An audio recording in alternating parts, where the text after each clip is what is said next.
This is Volkswagen's smallest crossover available yet, the Volkswagen T-Cross. Hey, I'm Nix from C Magazine and thanks for clicking on the video. If you're watching this on YouTube, consider subscribing to the channel so you get more reviews like this. And if you haven't yet, consider liking the Facebook page if you're watching this on Facebook. So I found out just now 60% of you are watching this from the Philippines and a whopping 40% of you are watching this all around the world. So, to our international viewers, thank you for watching. Available here in the Philippines is the Volkswagen T-Cross 180 MPI. And here in the Philippines, Volkswagen sells this with two variants, the S and the SE. What we have here is the top-of-the-line model, the Volkswagen T-Cross 1080 MPI SE. The engine and transmission are the same, but between the S and the SE, as you see here, there are a lot of both aesthetic and equipment differences.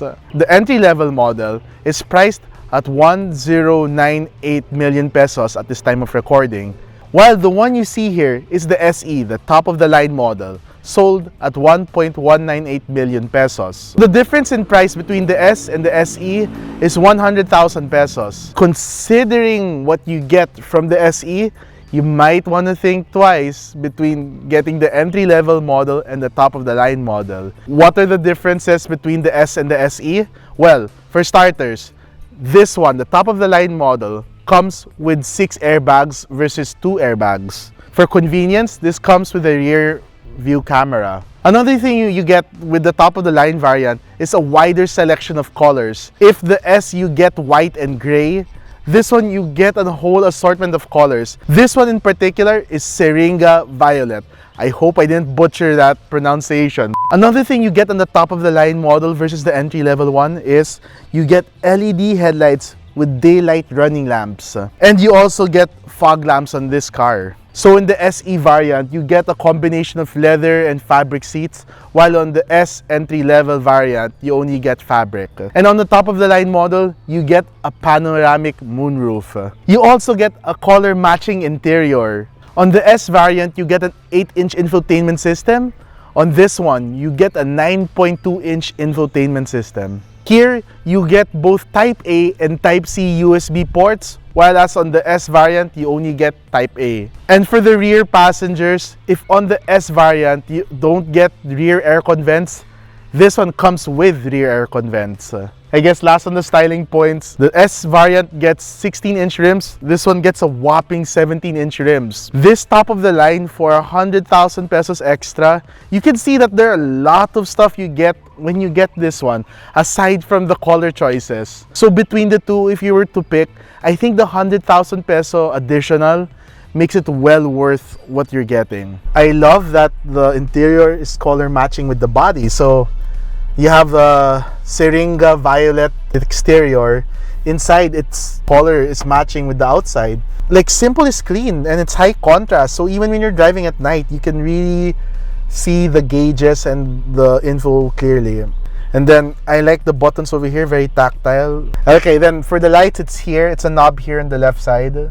From the aircon vents to the display over here to the dashboard over here, through the instrument cluster over here, they're really following the shapes, and it's really nice. So this comes with a panoramic moonroof. So let's take out the cover. The cover is nice, like it blocks a good amount of heat.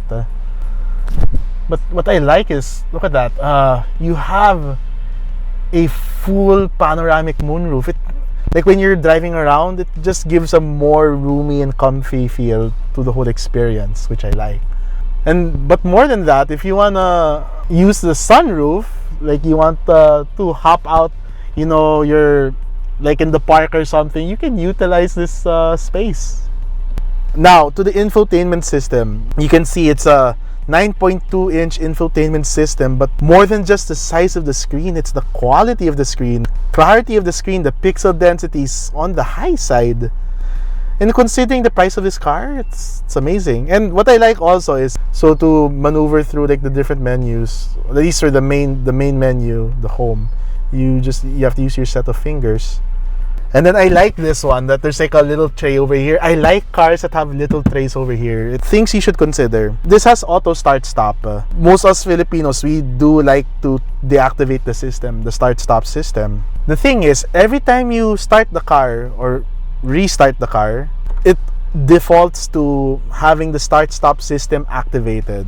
Every time you start the car, if you don't like the start stop system, you're gonna have to press this every single time. Just something to consider. Aside from the start stop system, another thing you have to consider is, yes, the infotainment display is really good. My only concern is that this infotainment system, it comes with Apple CarPlay, but it doesn't come with Android Auto. So I find it a missed opportunity that this doesn't have Android Auto. There's a cavity over here, which gives me around 3 inches, 2 to 3 inches more headroom. And then there, you can adjust the headrest here. At its max, pulling back, you can see I still have like 2 inches more of knee room over here. Especially on a hot day, I like that there are aircon vents for the rear passengers. USB ports here, both Type A and Type C. There's no armrest here. I would have liked an armrest, come to think of it. Armrest over here. So for 4 passengers, definitely a roomy and comfy experience. I think having 3 of like big people at the back might be pushing the limit when it comes to the second row. So one of the things that's very commendable in the Volkswagen T-Cross is the trunk space.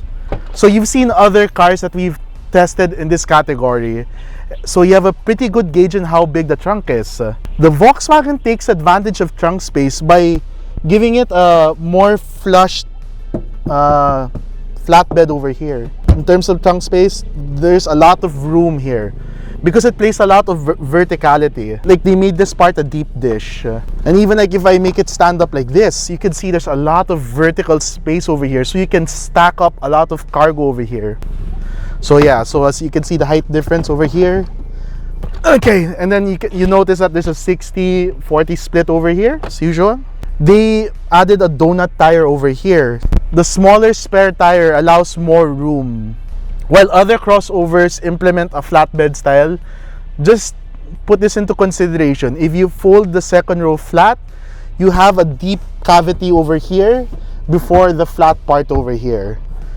Which, if you're particular with that, it's something to consider. That's the trunk space of the Volkswagen T-Cross.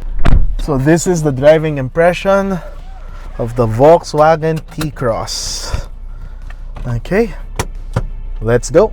This comes with a 1.5 liter gasoline engine and 6-speed automatic transmission. And in terms of feel, you can tell that the Volkswagen T-Cross is tuned more to be a frugal car. In terms of transmission, you can really tell that the Volkswagen T-Cross is trying to stretch the mileage.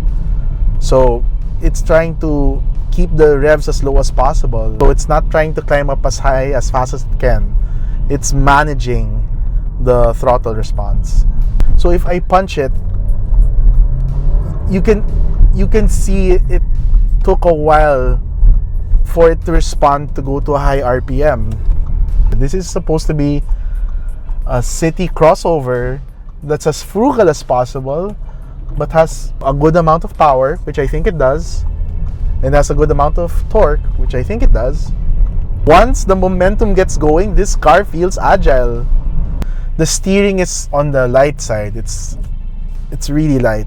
So if you're driving around the city, it feels really comfortable. But what I also like though is when you're driving on a higher speed, it feels slightly firmer when you're driving at high speed.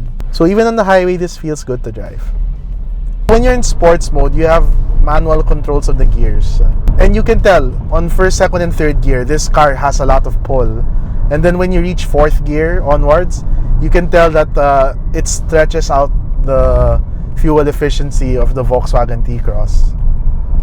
I like the visibility. You can see a lot in this car. The steering's on the lighter side of things. So if you're driving a lot in the city, around the city on small roads, this is going to feel comfortable. You get the individual aspects of the Volkswagen T-Cross. There's nothing like amazing or wow factor. It is practical like any other crossover. It drives well like any other crossover. But what this has extra is the experience, like this really stylish interior, this cozy feel thanks to the panoramic moonroof over here. And that's where you get the joy out of this car. It's this whole ownership experience through and through. Who is this car for? The Volkswagen T-Cross is as every bit practical as everyone out there in the market. But the magic, the edge that this car has over its competitors is that when you're in a category that's populated by straightforward functionality, the Volkswagen T-Cross, it's amazing how it still injects art, styling, and sophistication to the driving and ownership experience. With all that, the T-Cross is able to turn daily driving that may feel like a chore to something more personal. If you're looking for something that feels more personal, more romantic, more engaging, then you might not have to look any further with the Volkswagen T-Cross.